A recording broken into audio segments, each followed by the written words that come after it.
Hello, welcome to Buzzing with Cousin Talk.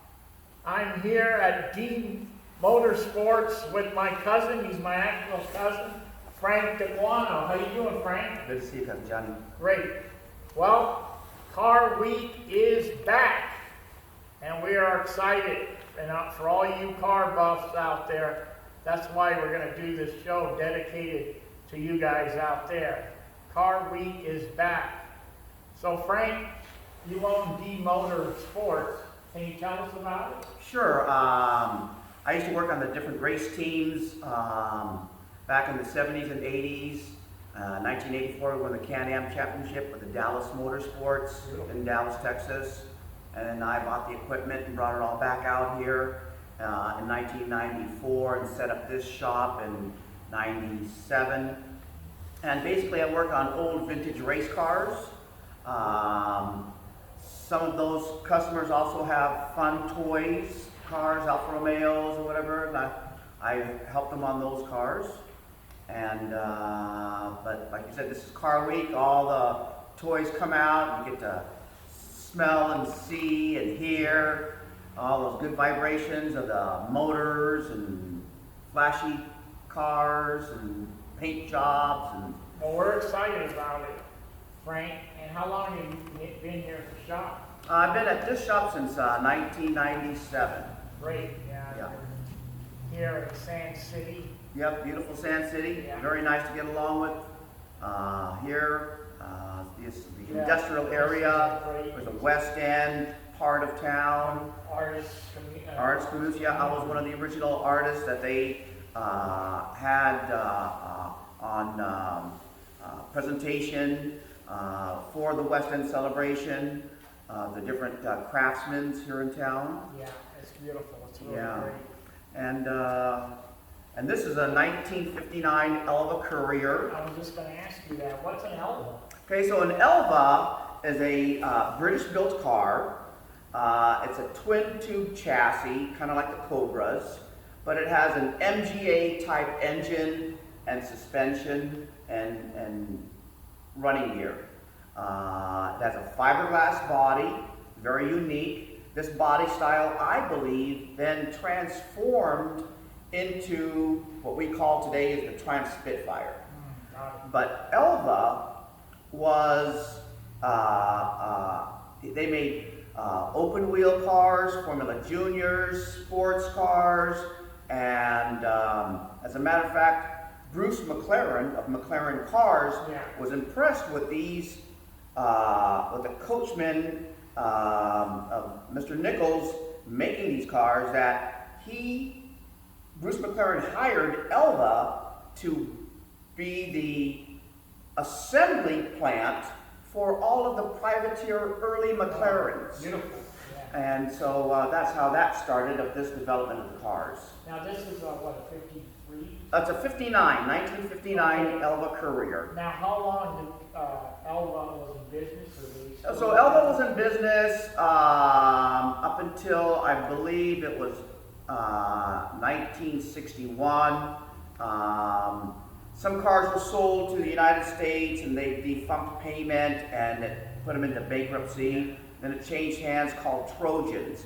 And so altogether there was about 340 of these cars ever made. Wow. The first 100 were the real Elvas.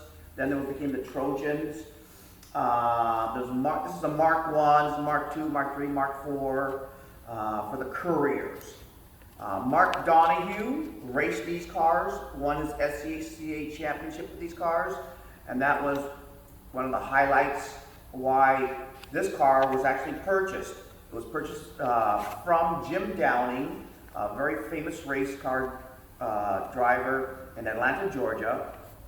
And one of my clients bought it for his son, and we started doing the restoration on it, and he got into an accident, and now he can't drive a clutch anymore. So I took over the project, and 20 years later, I finished it. Wow. 4 years ago, I finished it and took it out to the races for its first time. And, it's just a love of labor. You have to have passion to do these kind of cars.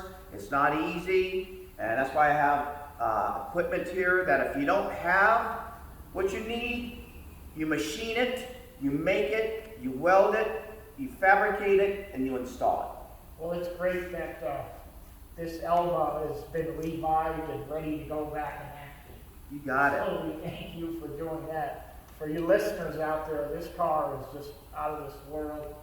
He's got all this wood inside. What is that, like pine? Well, this birch and walnut. They were originally wooden floorboards.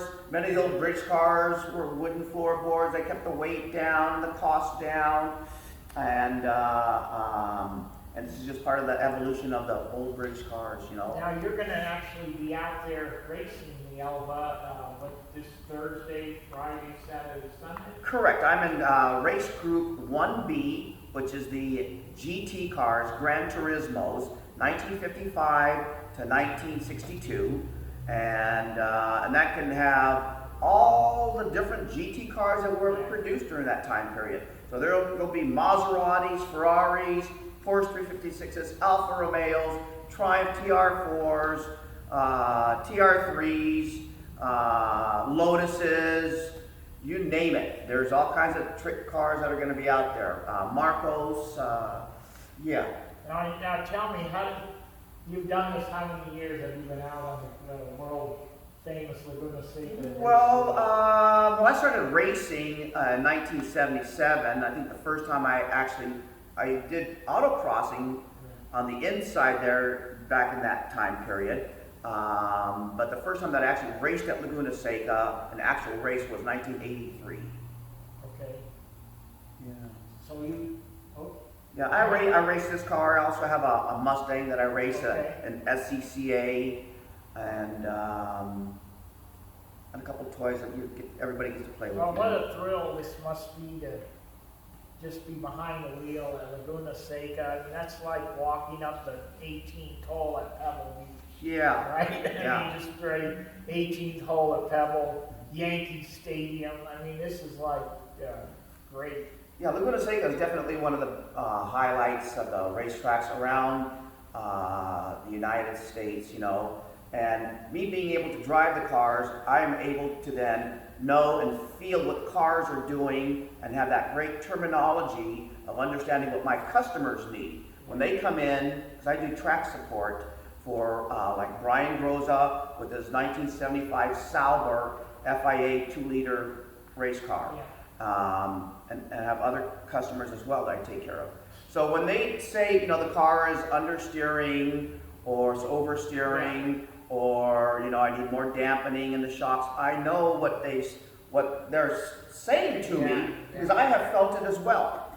So that's just a... So not only are you going to race out there, but you're going to be part of a crew. Correct. You're going to be in the paddock, and you got a crew helping you out. Exactly, yeah. There's going to be 4 of us in our little corral, and we'll make the best of it.